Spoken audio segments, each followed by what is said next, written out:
ተሟሽቷል። በቃ መጋገር ብቻ። ሰላም ሰላም ፋሚሊ። እንግዲህ ድሜ እስኪ የውጭውን ብቻ አይደለም የውስጡንም ፈትነዋል። እስቲ እንግዲህ እንጀራ እንዴት እንደሚጋገር ቢስሚላ።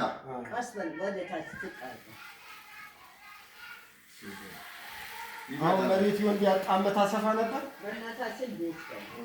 በማዘሯ ጋር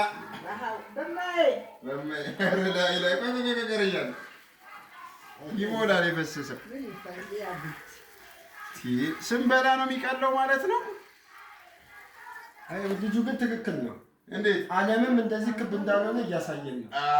የሆነ ጥመማት አለበት። ኧረ በቃ አከማምረው አይከመርም እንደዚህ እኮ። እስኪ አሁን ተከድኖ ይብሰል የሚለው ፖዝ በለው